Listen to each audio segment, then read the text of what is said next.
बहू ने बदली किस्मत। अच्छा हो गया आप आ गए, मैं आप ही का इंतजार कर रही थी। चलिए आज हम तानाजी फिल्म देखने चलते हैं। चारों तरफ उसी के चर्चे हैं। मैंने सुना है बहुत ही बेहतरीन फिल्म है। हाँ हाँ, मुझे पता है। तानाजी सिनेमा घरों में धूम मचा रही है और सुपर हिट हो गई है। मुझे तानाजी फिल्म दिखाने ले चलिए ना। अजय देवगन मेरा मनपसंद हीरो है। अरे अजय देवगन का तो मैं भी फैन हूँ। मुझे भी तानाजी फिल्म देखनी है, लेकिन तुम्हें साथ ले जाकर मैं फिल्म का मजा किरकिरा नहीं करना चाहता।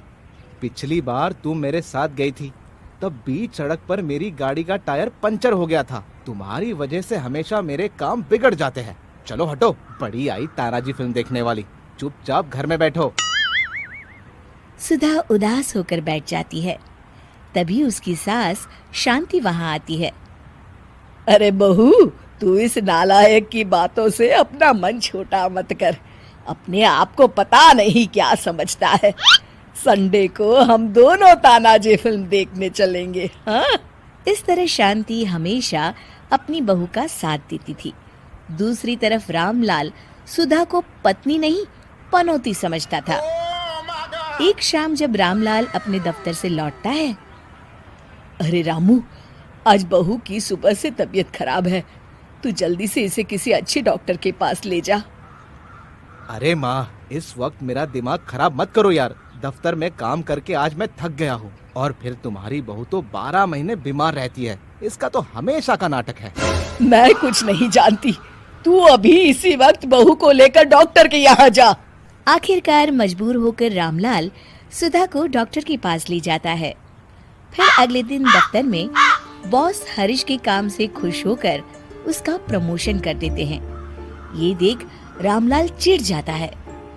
उसी शाम क्या है ये, कभी ज्यादा नमक कभी कम नमक, और आज तो खाने में बिल्कुल नमक नहीं है। अरे एक तो कोई काम तुमसे ठीक होता नहीं है, कम से कम खाना तो ढंग से बनाना सीख लो।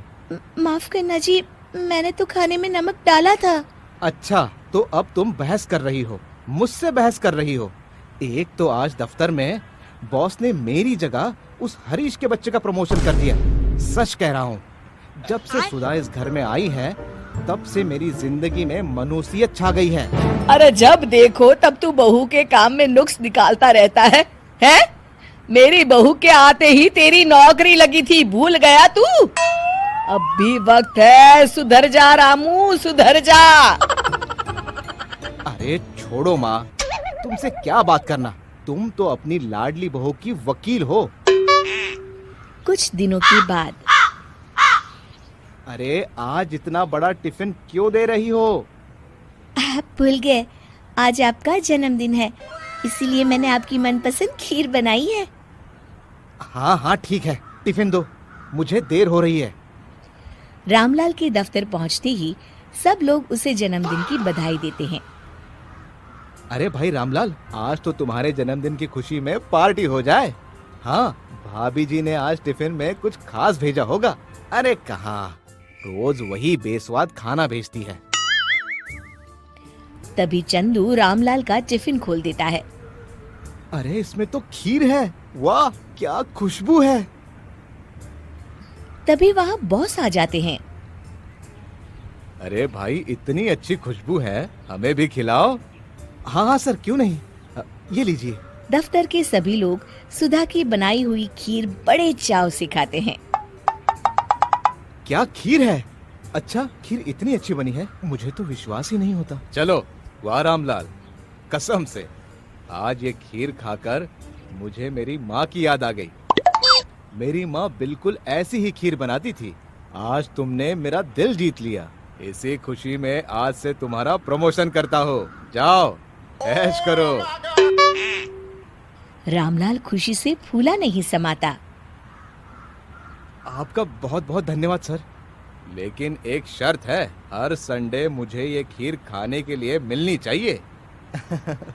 अरे सर, संडे क्या, आप कहेंगे तो मैं रोज ही आपको खीर लाके खिलाऊंगा।